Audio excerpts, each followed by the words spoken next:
അപ്പോൾ ശ്രദ്ധിക്കുക. അപ്പോൾ നമ്മുടെ കവിതയുടെ പേര് ജഗ്മഗ് താര.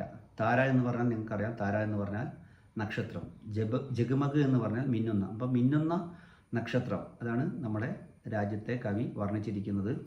അപ്പോൾ അതിൽ ഭാരതത്തിൻ്റെ പ്രത്യേകമായ സവിശേഷതകളാണ്, നമ്മുടെ ഭാരതത്തിലുള്ള പ്രത്യേകതകളാണ് ഈ കവിതയിൽ വർണ്ണിച്ചിട്ടുള്ളത്. അപ്പോൾ നമ്മൾ ഒരു മിന്നുന്ന നക്ഷത്രമായിട്ടാണ് കവി നമ്മളെ ഭാരതത്തെ കാണുന്നത്. സത്യത്തിൻ്റെയും അഹിംസയുടെയും രക്ഷകനായ ഭാരതം അനേകം പേരുടെ ആത്മത്യാഗം എന്ന് പറഞ്ഞാൽ നമുക്കറിയാം, നമ്മുടെ ജീവൻ കൊടുത്തും ഭാരതത്തെ രക്ഷിക്കുക. നമ്മുടെ കുറേ സൈനികരൊക്കെ നിങ്ങൾക്കറിയാം, നമ്മുടെ ഡിഫൻസ്, നമ്മളെ സൈനികരൊക്കെ അവരുടെ പ്രാണത്യാഗം, അതൊക്കെ നമ്മൾ കണ്ടിട്ടുണ്ട്, കേട്ടിട്ടുണ്ട്. അപ്പം അവരുടെയൊക്കെ ആത്മത്യാഗത്തിൻ്റെ അതാണ് പറഞ്ഞിരിക്കുന്നത്. ആത്മത്യാഗത്തിൻ്റെ ഇതാണ് നമ്മുടെ ഭാരതം. പിന്നെ ഇതിൻ്റെ പ്രകൃതി സൗന്ദര്യത്തെക്കുറിച്ചും ഇതിൽ കവി വർണ്ണിച്ചിട്ടുണ്ട്. പിന്നെ ഭാരതത്തിന് തെക്ക് ഭാഗത്ത് സമുദ്രം വ്യാപിച്ചു കിടക്കുന്നു. ഇത് ലോകത്തിന് സത്യത്തിൻ്റെ വിജയമാണ്. സത്യം എപ്പോഴും ജയിക്കും എന്നുള്ളതിൻ്റെ ഒരു സന്ദേശമാണ് കവി നമുക്ക് ഈ കവിതയിൽ നൽകുന്നത്. അപ്പോൾ നമുക്ക് കവിതയുടെ വരികൾ ശ്രദ്ധിക്കുക. എല്ലാവരും ടെക്സ്റ്റ് ബുക്ക് നോക്കുക. ഓക്കെ. ദേശ് ഹമാര ദേശ് ഹമാര ചമക്കേ ജൈസേ ജഗ്മഗ് താര. ദേശ് ഹമാര ദേശ് ഹമാര. ഹമാര എന്ന് പറഞ്ഞാൽ നമ്മുടെ ദേശം, നമ്മുടെ രാജ്യം, നമ്മുടെ ഭാരതം. ചമക്കേ ജൈസേ ജഗ്മഗ് താര. ചമക്കേ എന്ന് പറഞ്ഞാൽ തിളങ്ങുക, ജഗ്മഗ് എന്ന് പറഞ്ഞാൽ മിന്നുക, താര എന്ന് പറഞ്ഞാൽ നക്ഷത്രം. മിന്നിത്തിളങ്ങുന്ന ഒരു നക്ഷത്രമാണ് നമ്മുടെ രാജ്യം. ദേശ് ഹമാര ദേശ് ഹമാര സത്യ അഹിംസ കാ രഖ്വാര. വീണ്ടും ദേശ് ഹമാര, നമ്മൾ ആദ്യത്തെ വരി തന്നെയാണ് മൂന്നാമതും വരുന്നത്. അപ്പോൾ നിങ്ങൾ ശ്രദ്ധിക്കേണ്ട കാര്യം, തുക്കാന്ത് വരികൾ, ആദ്യത്തെ 2 വരി തുക്കാന്ത് വരികളാണ്. അതിൻ്റെ ആ വരികൾ രണ്ടിലും അവസാനിക്കുക ഹമാര, താര, രണ്ടിലും എന്ന അക്ഷരത്തിലാണ് അവസാനിക്കുന്നത്. അപ്പോൾ ആ 2 വരി തുക്കാന്ത് വരിയാണ്. ഓക്കെ. പിന്നെ അടുത്ത 2 വരി നോക്കുക. ദേശ് ഹമാര സത്യ അഹിംസ കാ രഖ്വാര.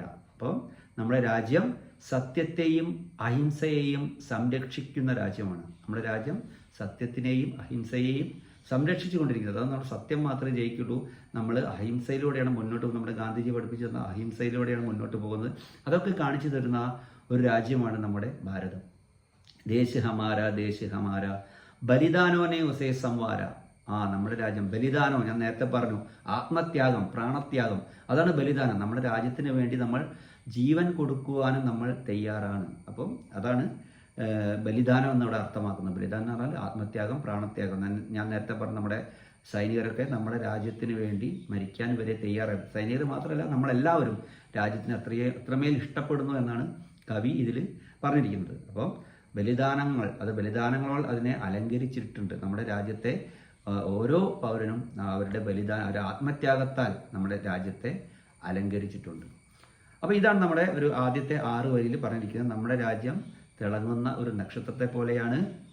പിന്നെയോ നമ്മുടെ രാജ്യം സത്യത്തിൻ്റെയും അഹിംസയെയും മുന്നിൽ പിടിച്ചുകൊണ്ട് നിൽക്കുന്ന രാജ്യമാണ്. സത്യം, അഹിംസ, ഇത് നമ്മുടെ എല്ലാ ആളുകളും നമ്മുടെ രാജ്യത്തിൻ്റെ യശസ്, ഇതൊക്കെ സത്യവും അഹിംസയും നമ്മൾ മുൻനിർത്തിയിട്ടാണ് എല്ലാ കാര്യങ്ങളും ചെയ്യുന്നത്. പിന്നെയോ നമ്മുടെ രാജ്യം ദേശ് ഹമാര ബലിദാനോനെ ഉസേ സംവാര. ബലിദാനം, പ്രാണത്യാഗത്തിനാൽ നമ്മുടെ രാജ്യത്തെ അലങ്കരിച്ചിട്ടുണ്ട്.